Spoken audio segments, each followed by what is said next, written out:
Paul Macco at the AFN Central News Desk in Frankfurt. Well, as you probably know by now, the Apollo 16 astronauts and the lunar lander have temporarily postponed their landing on the moon because of a problem with a rocket in the command ship. In just a moment, we'll be going to live ABC coverage for the latest word as to what's happening at Cape Kennedy. The latest word we have is that officials at ground control have given the astronauts as long as 10 hours to decide what to do about the lunar mission. And now to ABC News.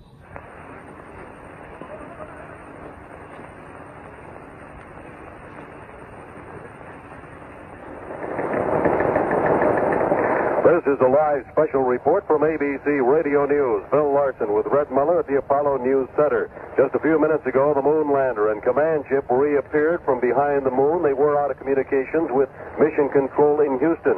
Communications were back, and this is what Jim Irwin in Mission Control told the Apollo 16 astronauts.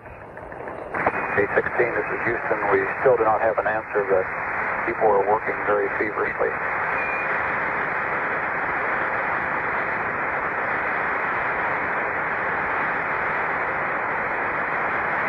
Roger. Okay, thank you. It'll probably be a while before we get to station keeping anyway. And the problem they're working on has to do with that engine on the command ship. Red Muller, what's it look like now? Well, as you just heard, it'll probably be a while before we're able to station keep. Apollo 16 now consists of two spaceships. The moonlander Orion flying slightly below and slightly behind the command ship Casper. Casper has a failure somewhere in its secondary automatic pilot, which lets the main engine, the SPS engine, the 20,000-pound rocket engine, gimbal or swing wildly. And with that thing swinging, Casper is very unreliable. They're trying to resolve the problem of why that engine won't lock in place in response to regular controls from its automatic pilot. It must have both automatic pilots functioning perfectly, or it cannot continue this mission.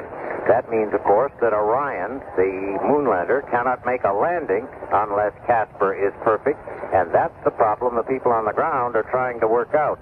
Mission Control in Houston is in consultation by telephone with the manufacturers of all the parts involved here. They've got just roughly 9 hours to find solutions. Otherwise, both Casper and Orion will have drifted too far off course to make any kind of a moon landing.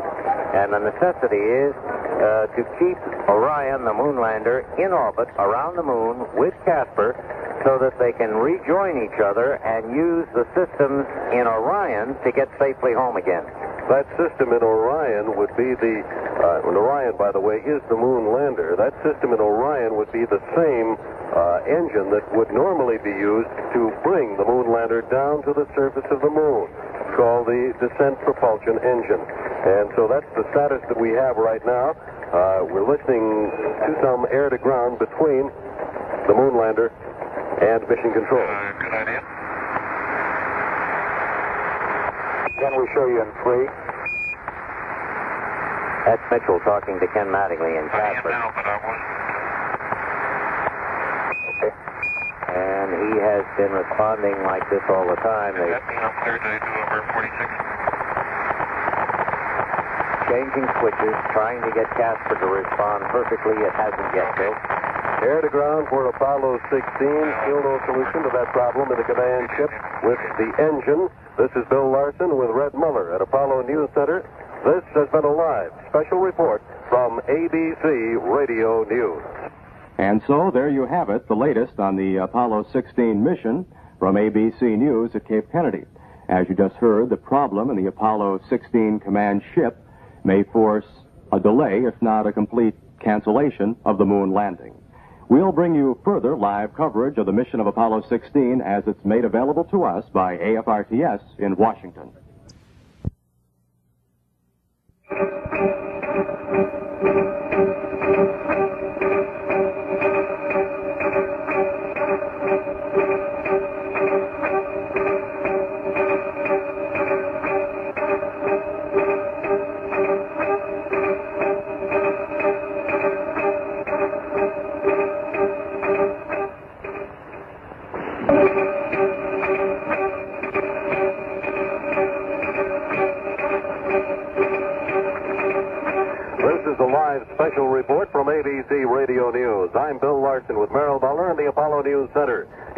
like Apollo 16 may go for a moon landing tonight. Red? It all depends on Command Ship Casper. And NASA officials, the federal space officials, say that the troubles within Command Ship Casper have been isolated and are not serious to the mission. This remains to be seen. In any case, Command Ship Casper will try again to reach a 60-mile altitude orbit around the moon. And if it does reach that altitude successfully, then Orion, the moon lander, will be allowed to start its descent to the moon in about 2 hours. We are told by NASA officials that the problem within Casper, the command ship, is associated with an open electrical loop in its main engine drive mechanism, and that this will cause no structural damage even if it goes wild again. We're also told that the decision to attempt a moon landing was made by Christopher C. Kraft, the director of the Manned Space Flight Center in Houston.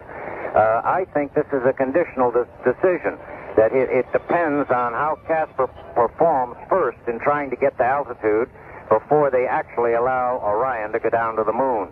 And he has obviously taken this step because otherwise he'd be violating the flight safety rules. Phil? This apparently originally was a problem in this backup system on this controlling of the engines on the command ship. The prime system has been working all along, at least according to Mission Control in Houston. If they go without the backup system in operational status and go with just the prime system, this would, however, be breaking the mission rules that have been set down by NASA.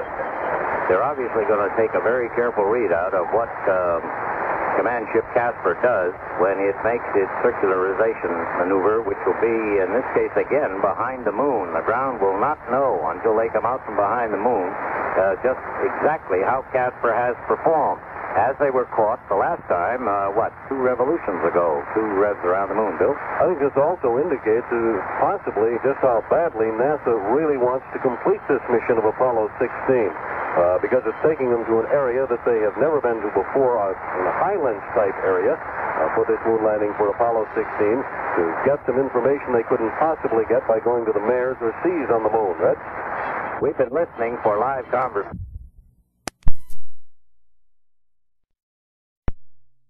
Badly to try.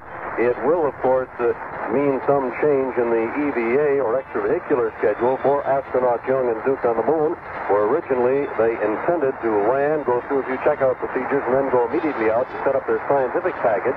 This probably means that they will take a sleep period before they go into the EVA procedures, give them a little bit of rest, because it's been a long time since they've been asleep and since they started their procedures in the command ship and in the moon lander earlier today. But right now, so far, it looks like a possible go for a moon landing for Apollo 16. This is Bill Larson along with Merrill Muller in the Apollo 16 News Center. This has been a live special report from ABC Radio News. Well, while we're keeping abreast of the latest in Apollo 16 coverage and we're awaiting the start of our hockey game, let's get back to music, this time by Led Zeppelin.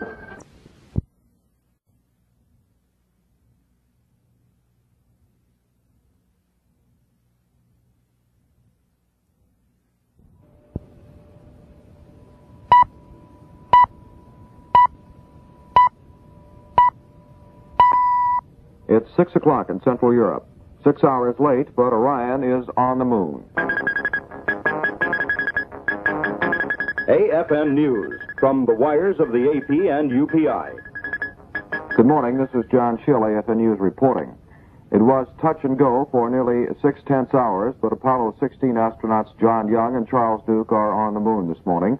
They put their lunar lander Orion down at 3:24 a.m. Central European time in the rugged highlands area.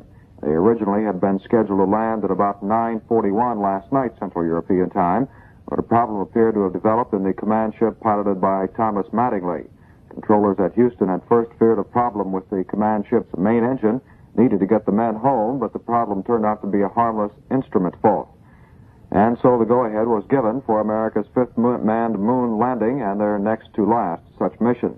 The final descent began at 3:11 this morning, and Young and Duke called out simultaneously the start was good. And Duke said, "Feel that beauty on." Young reported at 3:20, "I can see the landing site from here," and 4 minutes later, Orion was kicking up lunar dust, and Duke said, "Whee, oh man." Duke and Young originally were scheduled to set off on their first lunar exploration earlier this morning, spending 7 hours walking and riding around craters in their lunar rover. Now that first surface trip will come later today and will last about 7 hours.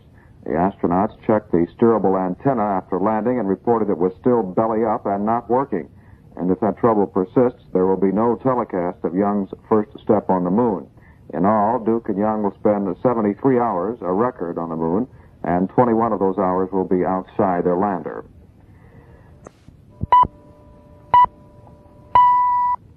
It's 7 o'clock in Central Europe. Apollo 16 is on the moon. North Vietnamese troops continue advance on Saigon. Anti-war protests escalate in the United States with National Guard troops on one Maryland campus and more sword rattling in Egypt. The 7 o'clock report, an expanded summary of world developments compiled from the wires of the AP and UPI, with reports from the major American networks, sports, and stock market activity. Good morning, this is Milt Fullerton in Frankfurt. Apollo 16 astronauts John Young and Charles Duke are on the moon. At 24 minutes past 3 Central European time, the space pair set their Orion lunar lander down on a mountain plateau in the rugged Descartes mountain range, some 200 yards from their planned touchdown site.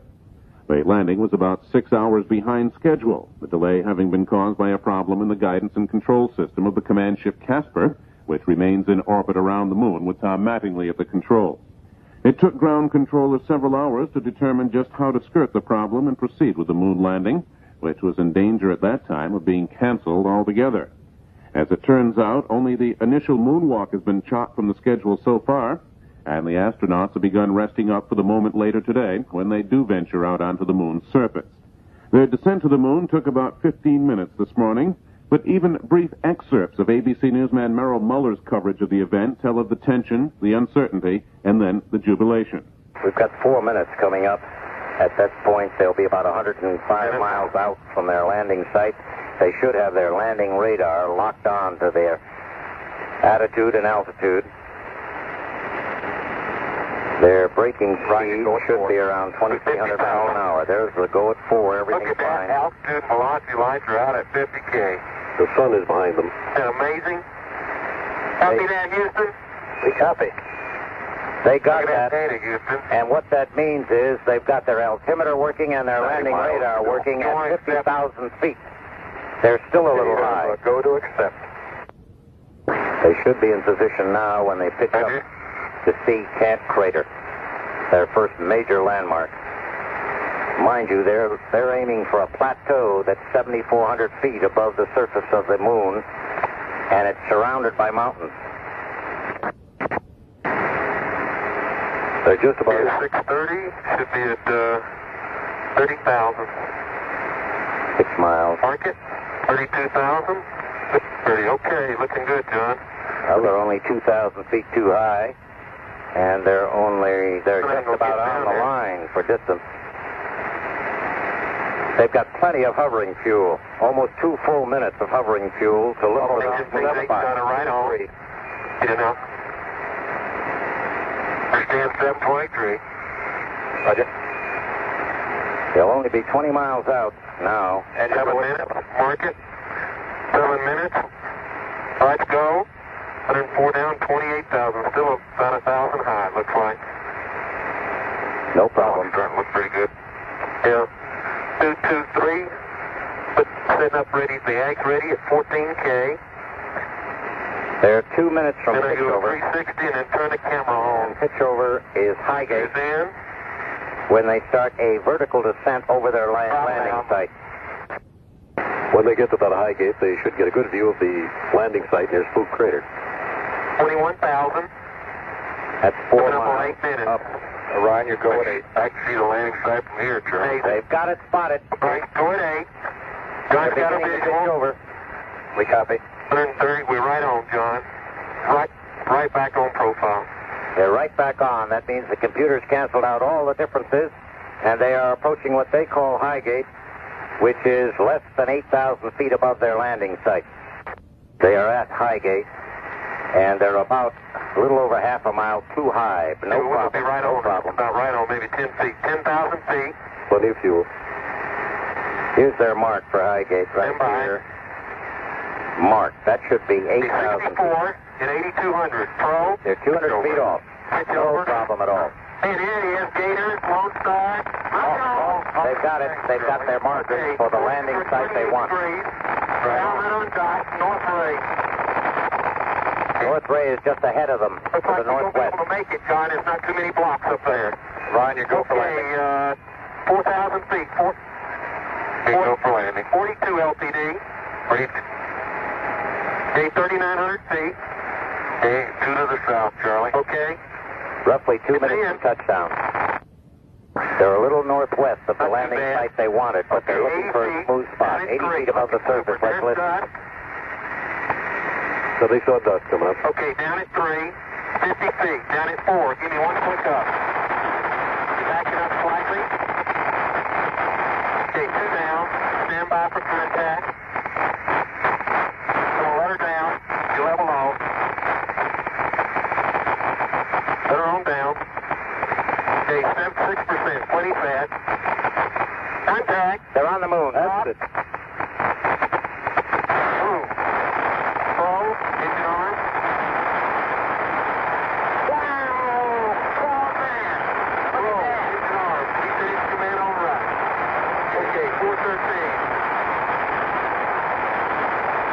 That's a heavy crew. Check you out. Now we don't have to walk far to pick up blocks. We're in front of them. They landed right upon a lot of rock. Close. Open. Close. Oh, around and finally here, Houston. Fantastic. And Charlie, I can look right out to the left and see. So half on me, Ryan. Double spot. We're about. Okay, you got it. They're trying to estimate where they are. They're a little northwest of the proposed landing site. I would guess about 200 meters to the north and maybe 150 meters to the west. Do we copy? A neat place. If that is right. Hey, Jim, this ridge in front of us does look like a subdued crater, and it maybe is a raised rim about 50 meters in front of us. About 4 or 5 meters tall. About 30 or 40% of the surface is covered with boulders that are maybe half a meter in size. On out in front of us and to the right. Where we landed, there were. Hey, man, Charlie. We got to stay, Houston? That's why they had to go through the emergency procedures. They haven't got a stay or no stay. And no sooner had ABC newsman Merrill Muller said that when Mission Control informed the astronauts, Young and Duke, that they indeed can stay put on the moon, where they're to conduct various experiments during the next 2.5 or 3 days. They may have to do without TV coverage this time around because of a faulty antenna, but the ground controllers are working on solving that at the moment. Apollo 16, overcoming another in-flight problem, makes man's 5th landing on the moon. AFN plans live coverage of major events, as that coverage is made available to us by the majors. Past 7.